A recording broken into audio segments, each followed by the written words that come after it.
Hey guys, welcome back to Arry The Stag. TR Tony here, sat on the drive in Eddy the S, the 2500S that we've been out and about in fairly recently. We are roadworthy, which is really great. I've got a bit of a question though. It's a fairly short video this week, but I just want you to perhaps chuck in your thoughts and ideas. And it is a bit of a health and safety item, or certainly a safety item involving crashing and what happens in terms of the inertia and everything goes on. Let me just jump in the back and I'll show you what I'm talking about.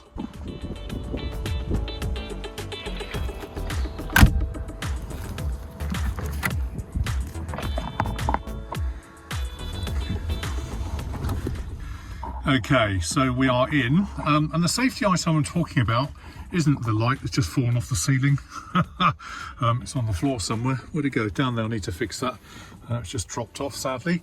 It relates to these ear headrests, and it's just something I was thinking about the other day as I was driving along, because my head is quite high. My height is in my back, so these days when I'm driving around, I'm very aware of rear end shunts and stuff, and with the seat headrests on this particular 2500S, they actually aren't too bad. And if I can persuade this one, because I did just beforehand, to rise up, then that would be a good thing to do.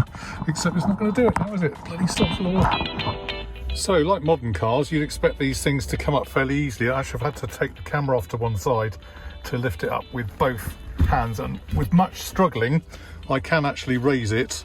So there is a bit of a height there, as you can see on the headrest, which is all well and good, but actually that's not really that high, and my head probably still sticks up over here. So obviously 1970s had less kind of safety concerns than perhaps we do these days. Certainly that is far better than that, which is how the car came to us originally. Obviously it doesn't take much imagination to see that that is actually a fulcrum over which your head can whiplash over the back in the event of a crash, which isn't particularly desirable or helpful.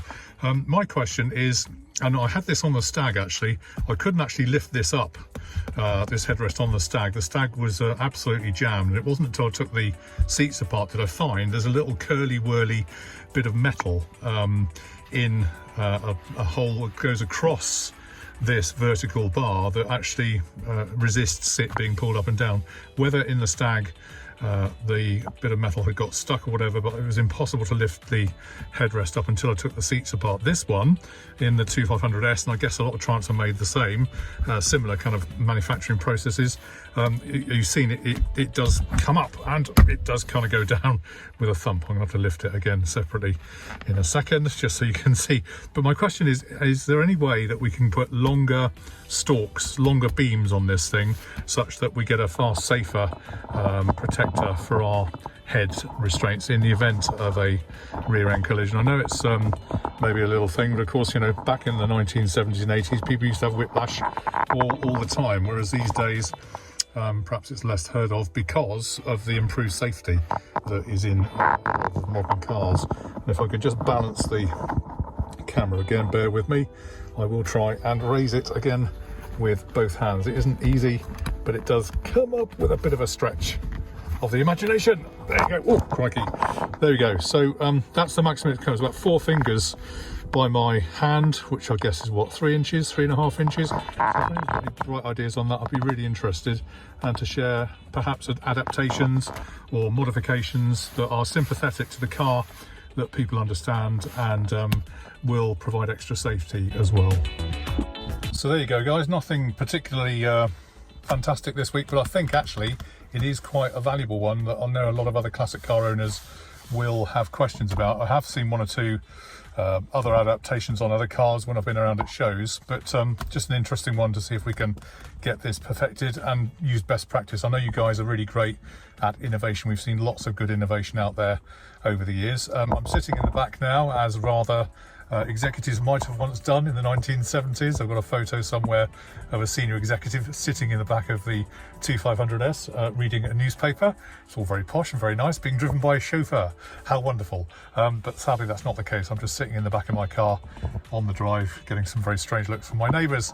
But anyway, it is great to be part of the Arry The Stag movement, and sitting inside my Triumph 2500S.